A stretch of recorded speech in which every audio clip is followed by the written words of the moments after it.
یہ بچی کہتی ہے کہ جب ہم نیت کرتے ہیں نماز کی تو ہم کہتے ہیں منہ میرا کعبہ شریف کی طرف، تو یہ شریف کا لفظ لگانا کیسا ہے؟ دیکھیں ہمارے اردو میں شریف کا لفظ جو ہے یہ کسی چیز کے احترام کو ظاہر کرنے کے لیے استعمال کیا جاتا ہے۔ کعبہ شریف، رمضان شریف، قرآن شریف۔ شریف ہمارے یہاں محترم کے معنی میں ہوتا ہے، تو اس لیے کعبہ شریف کہنے میں شرعاً کوئی حرج نہیں ہے۔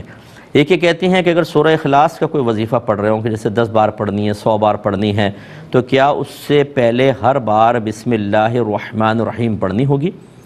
دیکھیں پڑھ لیں، مستحب ہے، نہ بھی پڑھیں کوئی بات نہیں، جب وظیفہ پڑھ رہے ہیں تو نہ پڑھیں کوئی مسئلہ نہیں ہے، لیکن پڑھیں گے تو برکت بڑھے گی، کم نہیں ہوگی، نہ وظیفے کے نتیجے میں کوئی فرق پڑے گا، یہ اچھی طرح یاد رکھیں، بلکہ برکات میں اضافہ ہوگا۔ تو ہر دفعہ سورہ اخلاص سے پہلے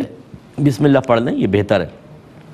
ایک بھائی نے کہا کہ شب برات میں مغرب کے بعد جو نوافل پڑھے جاتے ہیں اکیلے پڑھنے چاہیے یا جماعت سے؟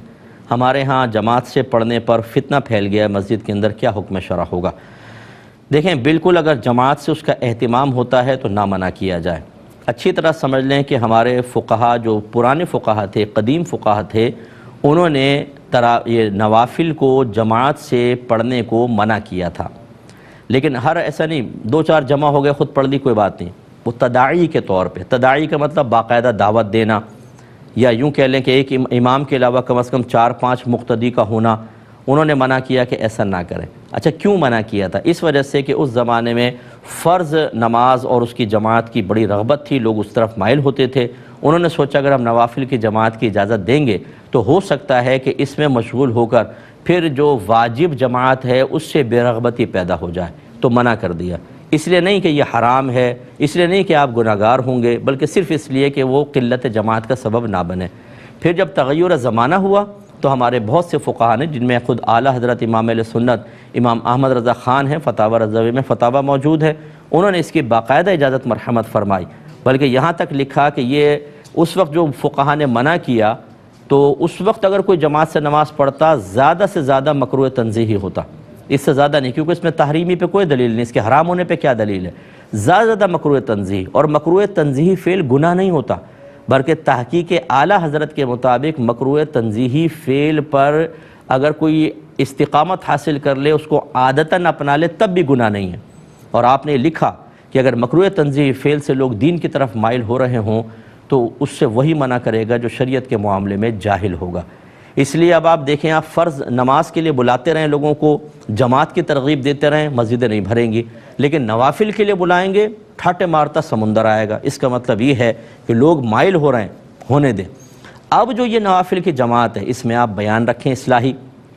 پہلے یا بعد میں اصلاحی بیان، اس میں فرض نماز کی ترغیب دیں، جماعت کی ترغیب دیں، تو گویا کہ اب نفل جماعت کے لیے لوگوں کا آنا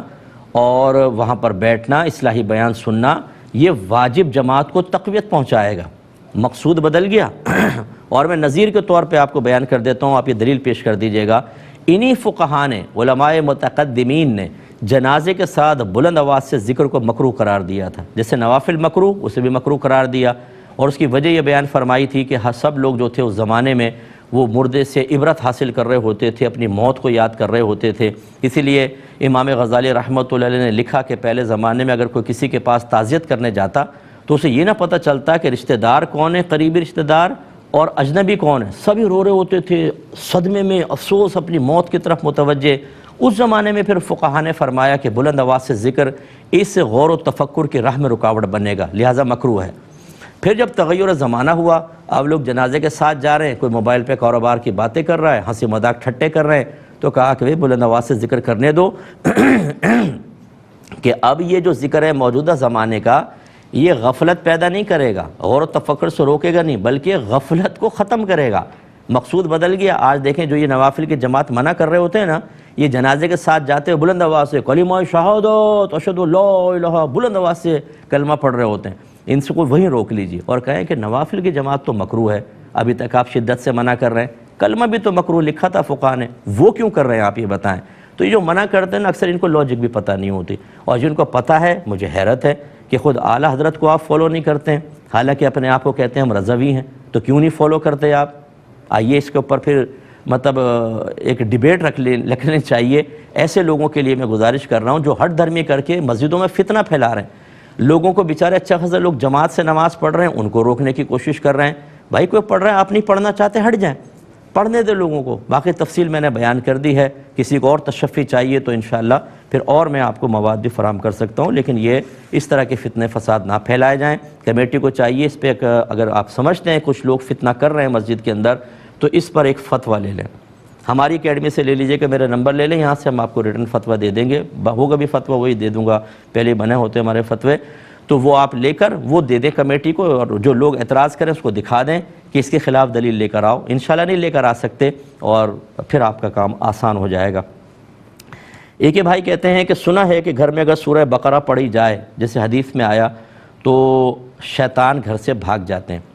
تو کیا میں ایسا کر سکتا ہوں کہ ٹی وی پر یا موبائل پر سورہ بقرہ بلند آواز سے لگا دوں تو یہ فضیلت حاصل ہو جائے گی کہ نہیں؟